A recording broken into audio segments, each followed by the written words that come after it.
Jemaat yang dikasihi Tuhan Yesus Kristus, hari ini kita telah memasuki minggu ke-20 setelah Trinitatis, artinya ketritunggalan Allah. Marilah kita memasuki persekutuan yang kudus dengan Tuhan, kita menyembah dan memuji namanya. Kita bernyanyi dari buku Ende nomor 223 ayat 1, Husombaho Tuhan.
Di dalam nama Allah Bapa dan nama anaknya Tuhan Yesus Kristus dan nama Roh Kudus yang menciptakan langit dan bumi. Amin. Permulaan hikmat adalah takut akan Tuhan. Semua orang yang melakukannya berakal budi yang baik. Puji-pujian kepadanya tetap untuk selama-lamanya. Haleluya.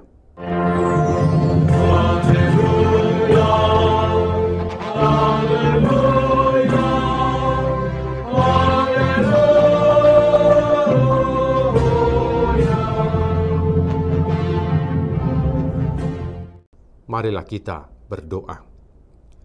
Ya Tuhan Allah Bapa kami yang Maha Kuasa, Engkau adalah kudus dan kami adalah orang yang berdosa. Namun Engkau melindungi orang yang percaya dan datang berserah kepadamu. Karena itu kami datang memohon kasih-Mu. Janganlah tolak kami dari hadapan-Mu. Berilah kami hati yang setia mendengar firman-Mu, agar kami dapat melaksanakan kehendak-Mu di dalam Yesus Kristus Tuhan kami. Amin. Kita bernyanyi dari buku Ende nomor 30 ayat 2, Yesus Lehon Hatorangan.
Dengarkanlah hukum Tuhan pada hari Minggu ini, yakni pengakuan iman rasuli bagian 2 dan maksudnya.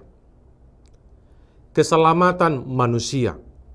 Aku percaya kepada Yesus Kristus, anaknya yang tunggal Tuhan kita, yang dikandung daripada Roh Kudus, lahir dari anak darah Maria, yang menderita di bawah pemerintahan Pontius Pilatus, disalibkan, mati dan dikuburkan, turun ke dalam kerajaan maut.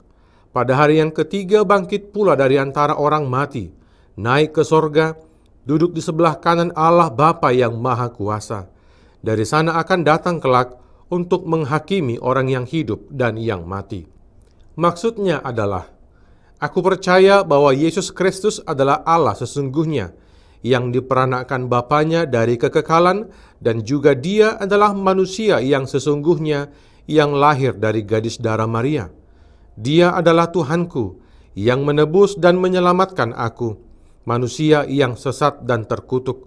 Ditebusnya dan membebaskan aku dari segala dosa, dari kematian dan dari kuasa iblis, bukanlah dengan emas dan perak, melainkan dengan darahnya yang kudus dan mahal, dan dengan penderitaan dan kematiannya yang tidak karena dosanya, supaya aku menjadi miliknya dan hidup menjadi warga kerajaannya, serta melayaninya di dalam keadilan yang kekal, tidak berdosa, penuh berkat, juga sama seperti Dia, bangkit dari kematian, hidup dan memerintah untuk selama-lamanya. Demikianlah sesungguhnya. Demikian hukum Tuhan. Marilah kita memohon kekuatan dari Tuhan. Ya Tuhan Allah, kuatkanlah kami melakukan yang sesuai dengan hukum-Mu. Amin. Kita bernyanyi dari buku Ende nomor 164 ayat 1, O Tuhan Yesus, Ho Rajaku.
Marilah kita mengaku dosa kita. Ya Tuhan Allah yang Maha Kuasa dan Maha Benar, pengasih dan penyayang, bermurah hatilah Engkau ya Tuhan terhadap kami. Kiranya Tuhan berkenan mengampuni segala dosa dan kejahatan kami. Tiada yang lain yang dapat menjadi pelindung dan penyelamat bagi kami, selain dari kasih sayang dan pembenaran-Mu yang tunggal. Karena itu, karuniakanlah kami ketenangan dan penghiburan di dalam pengorbanan anak-Mu, Tuhan Yesus Kristus Juru Selamat kami. Amin.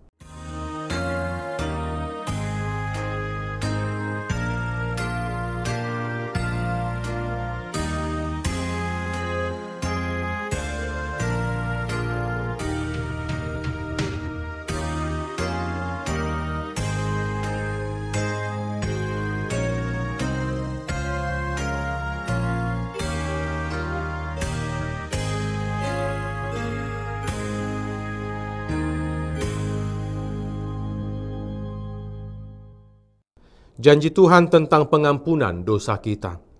Kita mempunyai imam besar yang demikian, yang duduk di sebelah kanan tahta yang maha besar di surga.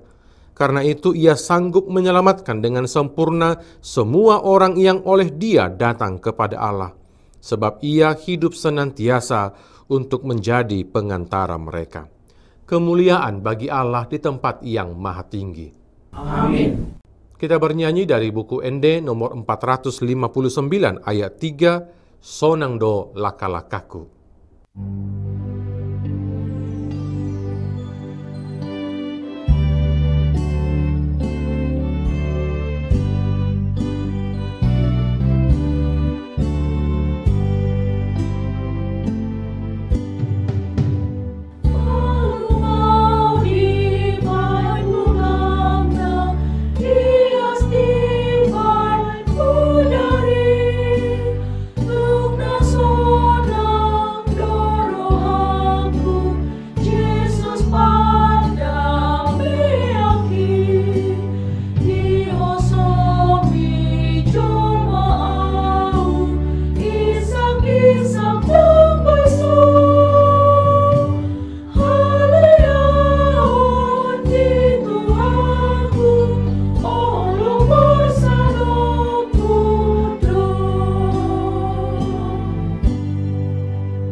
Firman Tuhan yang ditetapkan pada hari Minggu ini tertulis dalam Lukas 10 ayat 21 sampai 24. Pada waktu itu juga bergembiralah Yesus dalam Roh Kudus dan berkata, "Aku bersyukur kepadamu Bapa Tuhan langit dan bumi, karena semuanya itu Engkau sembunyikan bagi orang bijak dan orang pandai, tetapi Engkau nyatakan kepada orang kecil. Ya Bapa, itulah yang berkenan kepadamu." Semua telah diserahkan kepadaku oleh Bapakku, dan tidak ada seorang pun yang tahu siapakah anak selain Bapa, dan siapakah Bapa selain anak, dan orang yang kepadanya anak itu berkenan menyatakan hal itu. Sesudah itu berpalinglah Yesus kepada murid-muridnya tersendiri dan berkata, "Berbahagialah mata yang melihat apa yang kamu lihat. Karena aku berkata kepada kamu, banyak nabi dan raja ingin melihat apa yang kamu lihat, tetapi tidak melihatnya, dan ingin mendengar apa yang kamu dengar, tetapi tidak mendengarnya." Demikian firman Tuhan. Berbahagialah orang yang mendengar firman Allah serta memeliharanya. Amin.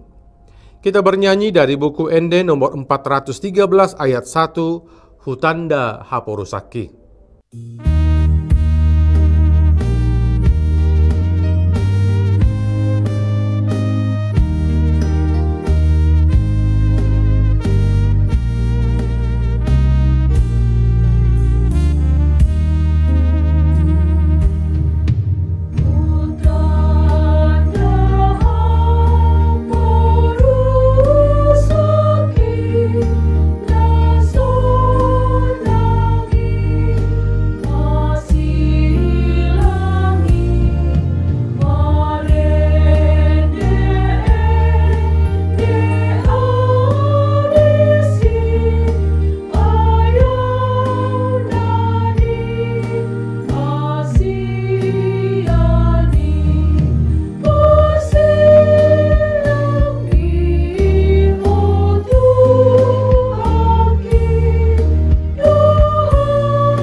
Marilah kita bersama-sama mengaku iman kepercayaan kita.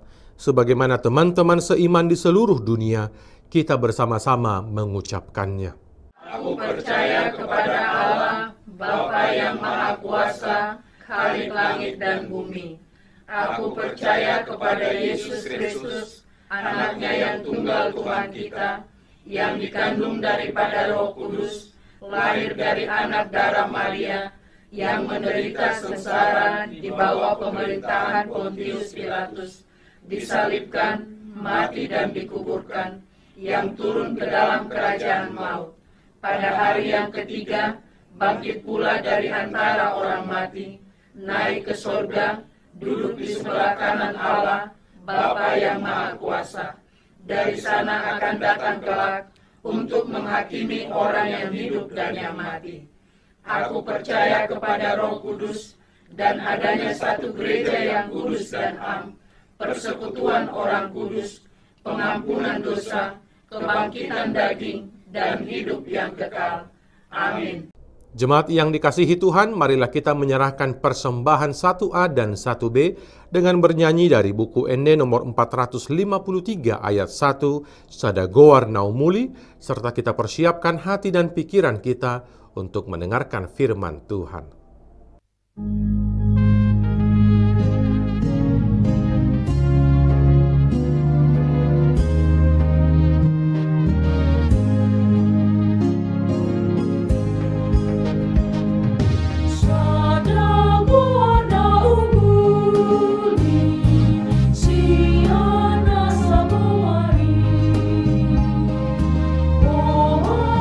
Tuhan Yesus, Hidro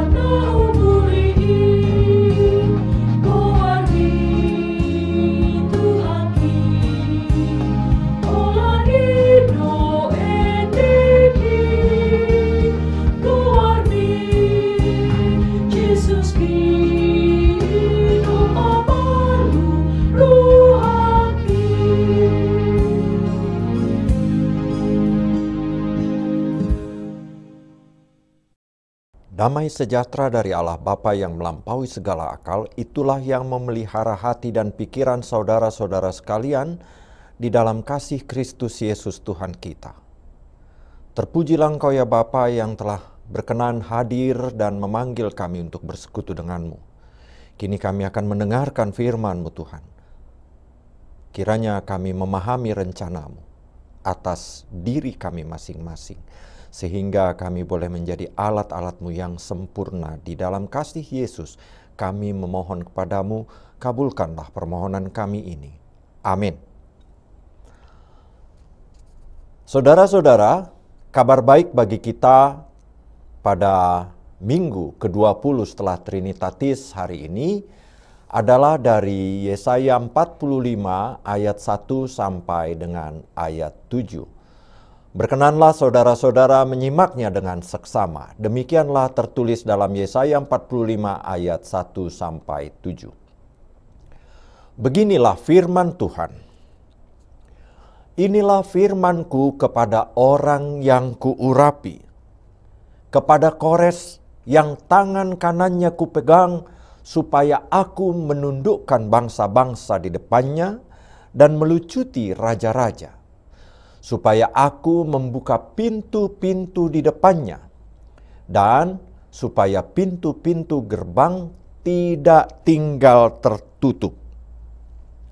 Aku sendiri hendak berjalan di depanmu dan hendak meratakan gunung-gunung, hendak memecahkan pintu-pintu tembaga dan hendak mematahkan palang-palang besi.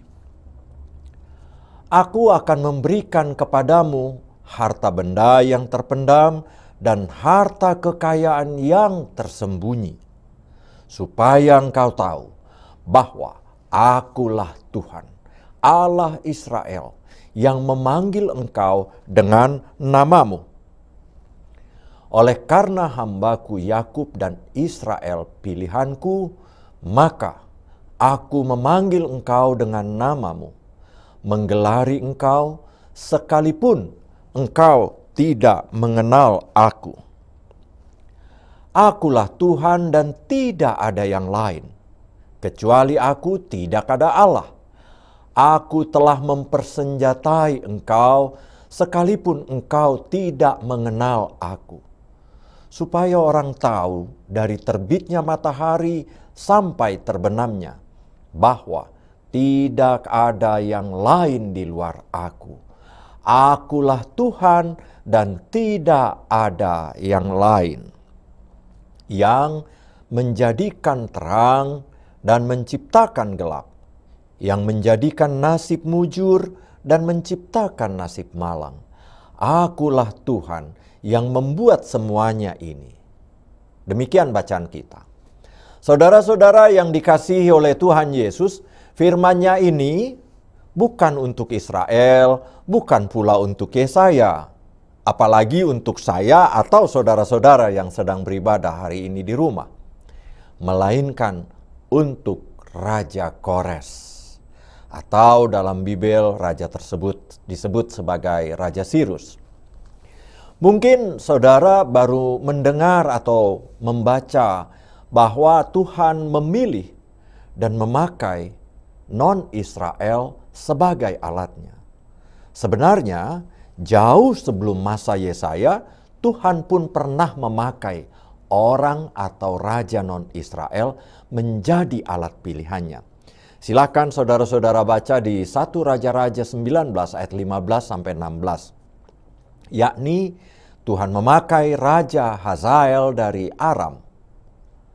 Artinya saudara-saudara, Tuhan sesungguhnya berhak menentukan atau memilih siapa saja menjadi alatnya sehubungan dengan rencananya sendiri. Dan mungkin ada dari antara saudara-saudara yang bertanya dan merasa lucu dalam hatinya demikian. Sebelum Tuhan memakai Kores, bukankah Tuhan juga memakai Babel sebagai alatnya untuk menghukum Israel yang lupa akan Tuhan dan kebaikannya? Jawabannya sederhana saja. Ya, benar. Tuhan memakai Babel. Tuhan memakai siapa saja untuk kepentingannya. Karena Tuhan adalah pencipta alam raya dan segala isinya, termasuk kita manusia. Dan kedua kerajaan itu pun, baik Babel maupun Kores, tidak tahu bahwa Tuhan yang memakai mereka untuk kepentingan Tuhan. Bukankah banyak orang non-HKBP, bahkan non-Kristen yang juga telah menolong kita, saudara-saudara? Misalnya, montir di bengkel motor, pekerja di rumah tangga kita, atau perawat di rumah sakit, atau dokter, dan lain sebagainya.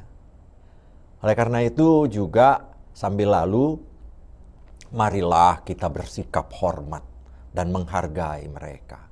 Karena mereka juga adalah alat Tuhan. Saudara-saudara, pemilihan ini dilakukan Tuhan karena pada masanya Raja Kores adalah raja yang paling kuat. Pemilihan terhadap Raja Kores tentunya punya tujuan. Tujuan yang pertama adalah membebaskan Israel dari tanah pembuangan Babel. Karena Tuhan sudah janji, Tuhan akan menyayangi Israel. Karena Israel adalah pilihannya. Tujuan yang kedua adalah kiranya Raja Kores dan raja-raja dari bangsa lain mengetahui dan menyadari bahwa tidak ada Tuhan yang lebih kuat daripada Tuhan yang telah memilih dan memakai Israel. Dan tidak ada bangsa yang lebih kuat dari tangan Tuhan sendiri. Tujuan ketiga, saudara-saudara, bahwa Tuhan melakukan upaya yang luar biasa membebaskan keturunan Israel, agar Israel mengetahui dan menyadari bahwa Tuhan bisa melakukan apa saja terhadap Israel, sekalipun Israel adalah bangsa pilihan Tuhan. Tuhan bisa melakukan apa saja kepada bangsa lain, serta dengan tujuan agar bangsa Israel tidak menjadi pongah, agar bangsa Israel menyadari bahwa Tuhanlah sumber keselamatan. Pendeknya, Tuhan mempunyai rencana atas Israel dan bangsa-bangsa di dunia ini. Secara khusus melalui Israel, melalui pembuangan dan pembebasan Israel. Alkitab kita juga bersaksi bahwa Tuhan membuang Israel ke Babel tentunya memiliki dasar atau memiliki alasan. Yang pertama, karena Israel lupa kepada Tuhan yang telah memilih mereka dan yang telah membebaskan mereka dari penjajahan Mesir. Alasan kedua, bahwa Israel ternyata lebih memilih Mesir sebagai perlindungan, sebagai keselamatan, pun sebagai pertahanan dirinya, daripada tetap percaya kepada Tuhan. Alasan yang ketiga, saudara-saudara, Israel telah menjadi penindas terhadap orang lemah. Mereka lupa, mereka dulu ditindas dan berteriak minta tolong kepada Tuhan. Dan sejak awal, Israel sesungguhnya telah dipilih oleh Tuhan untuk jadi terang, untuk jadi keselamatan. Demikian kesaksian Yesaya 49. Saudara-saudara yang telah diselamatkan oleh Tuhan Yesus, sebagaimana bangsa Israel yang lebih memilih Mesir daripada Tuhan dan lebih memilih jadi penindas daripada berbelas kasih, saat ini pun kita tengah diperhadapkan kepada pilihan-pilihan yang akan menentukan bagi kesenangan dan keselamatan kita. Hari-hari ini banyak orang yang percaya kepada Tuhan sudah punya banyak cara untuk mengumpulkan cuan. Karena cuan adalah sumber kesenangan, sumber keselamatan melewati hari-hari ini. Misalnya, yang pertama, mereka atau banyak dari antara kita yang menggunakan aplikasi seperti TikTok, YouTube, dan yang lain-lainnya demi cuan. Mereka menonton sampai lupa bahwa mereka punya saudara, bahkan lupa kepada suami dan istri dan anak-anaknya. Alasan yang sama dengan mereka mengatakan adalah kerja lewat handphone atau lewat internet. Sibuk. Tidak hanya satu atau dua saja yang mengalami kegagalan dalam rumah tangganya, broken home, atau kekacau balauan akibat aplikasi tersebut atau aktif di aplikasi tersebut. Ada juga yang mencari cuan dengan menggunakan pinjol. Katanya meminjam itu lebih mudah lewat pinjol. Tetapi apa yang terjadi saudara-saudara? Saya yakin dari antara kita yang sedang mengikuti ibadah ini, banyak yang juga terkena teror oleh pemilik pinjaman. Kenapa? Karena orang yang meminjam itu kemudian lupa membayar atau susah membayar. Mereka tidak membayar cicilannya. Mereka diteror dengan berbagai cara, tidak hanya melalui telepon, tidak hanya melalui teks WA, tetapi melalui caci maki. Atau bahkan yang terakhir ini saudara-saudara, bahwa mereka pemilik piutang yang punya duit, yang meminjamkan uang, sekarang berani menteror dengan memesan makanan menggunakan alamat kita. Dan itu bayarnya COD, kita yang menerima yang harus membayarnya. Padahal kita tidak memesan. Hasilnya adalah kita stres. Inilah akibat pilihan yang mau gampang, yang mau enaknya saja. Yang lain ingin cuan gampang dengan menggunakan robot trading yang telah merugikan banyak warga HKBP dan banyak orang di Indonesia. Tidak hanya 1-2 miliar, bahkan ratusan miliar. Ketika uang kita sudah tertanam, ternyata robot tradingnya malah tutup. Hingga gelagapan untuk menutupi hutang. Yang keempat, saudara-saudara, yang akhir-akhir ini juga sangat mengerikan akibatnya kepada pribadi-pribadi pelaku maupun kepada keluarga dan kepada Indonesia kita ini. Judi online. Judi online sistem slot ini telah memindahkan dana dari saku kita, dari kas keluarga kepada orang lain, yang menyedihkan tidak orang lain yang di Indonesia atau keluarga kita, melainkan orang lain di luar negeri. Jumlahnya tidak hanya sekedar 100-200 juta, jumlahnya tidak hanya sekedar 100-200 miliar, tetapi triliunan saudara-saudara ke luar negeri. Negara lain beruntung, kita buntung. Nah, yang terakhir ini lagi lebih mengerikan.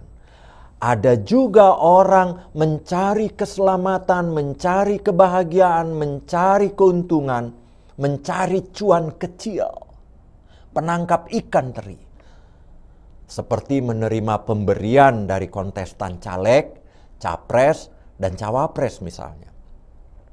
Mereka rela dapat duit hari ini, walaupun 5 tahun ke depan hanya dapat menjerit-jerit. Sehingga seperti bangsa Israel, kita pun telah terjebak atau telah menjebak diri kita sendiri dengan berbagai-bagai kesusahan. Kita membangun, kita mendirikan penjajah-penjajah baru bagi diri kita sendiri. Penjajah-penjajah terhadap negeri kita Indonesia. Penjajah-penjajah terhadap warga negara kita ini. Kisah antara bangsa Israel, Tuhan dan Kores ini mengingatkan kita bersama-sama bahwa hanya Tuhanlah yang kuasa. Bahwa hanya Tuhanlah sang keselamatan, kebahagiaan, serta keberuntungan kita. Dan bahwa hanya Tuhanlah sumber pengetahuan yang benar lagi bermanfaat bagi kita masing-masing. Hal itu juga telah nyata melalui pekerjaan Tuhan di dalam Yesus, Sang Penebus dosa manusia, yang telah memilih kita untuk diselamatkan, untuk dibebaskan dari dosa dan kematian, agar kita menjadi umat kesayangannya. Bahkan kita telah dipilih, saudara-saudara, menjadi alatnya untuk menerangi bangsa-bangsa dan membebaskan bangsa-bangsa dari kegelapan yang ada di sekitar kita. Amin. Kita berdoa. Terima kasih Tuhan, karena Tuhan telah mengingatkan kami bahwa sumber keselamatan hanya ada di dalam nama-Mu saja.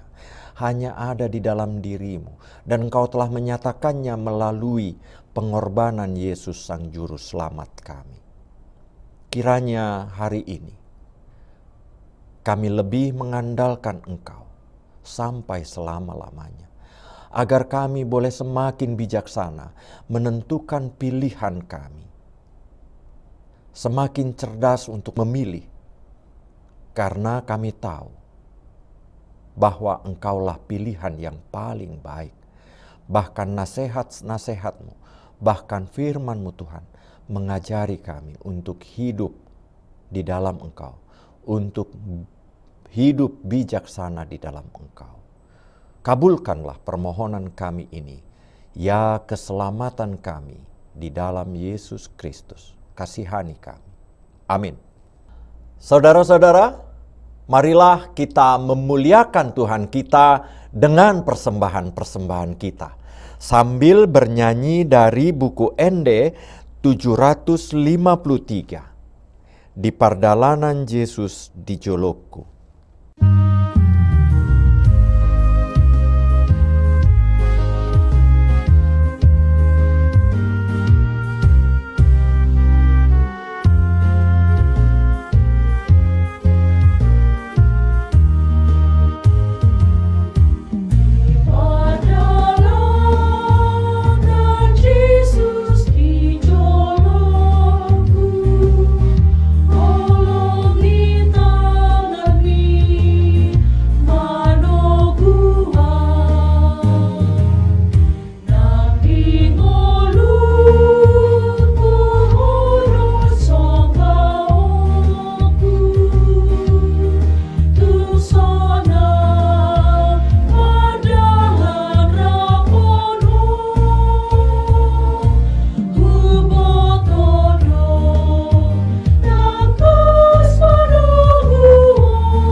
Saudara-saudara, dengan segala kerendahan hati, marilah kita menyerahkan persembahan kita kepada Tuhan. Kita berdoa. Ya Allah Bapa kami yang di surga, kami mengaku bahwa Engkau adalah sumber dari segala karunia yang berlimpah-limpah dalam kehidupan kami masing-masing. Kini dari karunia-Mu itu kami serahkan sebagai persembahan bagi-Mu Tuhan. Terima dan berkatilah persembahan umat-Mu ini, agar kami boleh pergunakan untuk pekerjaan dan pelayanan kerajaan Tuhan di dunia ini. Bukalah juga hati kami untuk mengenal betapa banyak berkat dan karunia yang kami peroleh dari-Mu Tuhan, supaya kami senantiasa bersyukur kepadamu di dalam nama Yesus Kristus Tuhan kami. Amin. Oh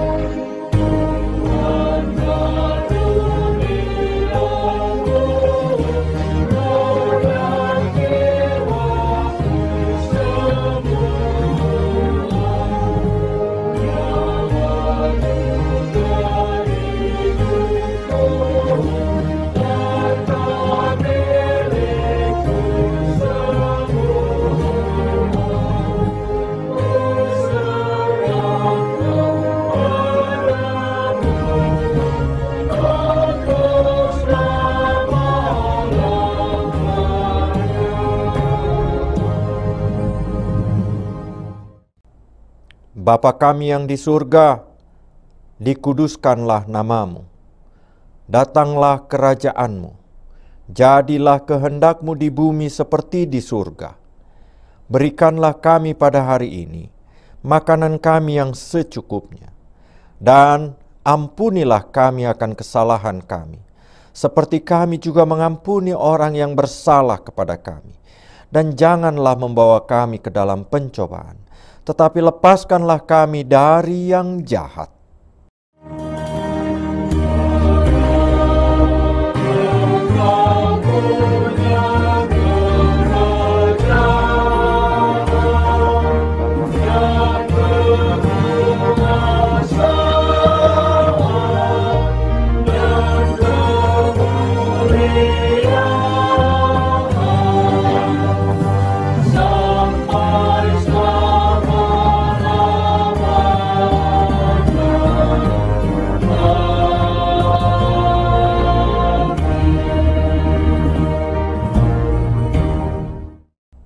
Saudara-saudara, marilah kita lanjutkan kehidupan dan kesaksian kita melalui kerja kita setiap hari. Dan kini terimalah berkat dari Tuhan kita. Tuhan memberkati engkau dan melindungi engkau. Tuhan menyinari engkau dengan wajah-Nya dan memberi engkau kasih karunia. Tuhan menghadapkan wajah-Nya kepadamu dan memberi engkau damai sejahtera.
HKBP menetapkan tahun 2023 ini sebagai tahun profesionalisme dalam penata layanan yang menjadi orientasi dalam seluruh dimensi dan aras pelayanan HKBP.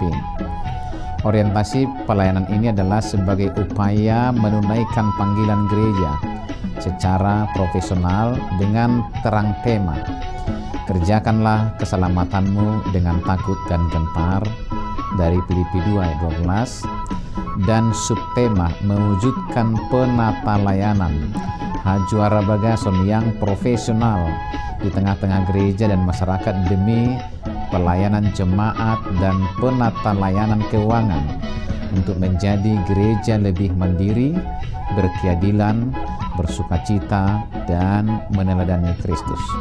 Untuk mendukung pelaksanaan tema dan subtema itu, HKBP Distrik 8 DKI Jakarta telah membentuk Panitia Tahun Profesionalisme dalam Penata Layanan di HKBP Distrik 8 DKI Jakarta yang akan bertugas menerjemahkan orientasi pelayanan itu melalui program-program unggul dan prioritas demi kualitas pelayanan di segala aras.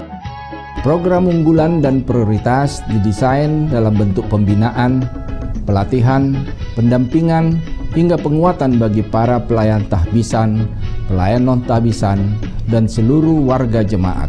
Sehingga melalui program tersebut akan tercipta penata layanan menuju aktivitas gereja yang kokoh dan solid melaksanakan tugas panggilannya dalam dimensi koinonia, marturia, dan diakonia yang penuh dedikasi dan tanggung jawab.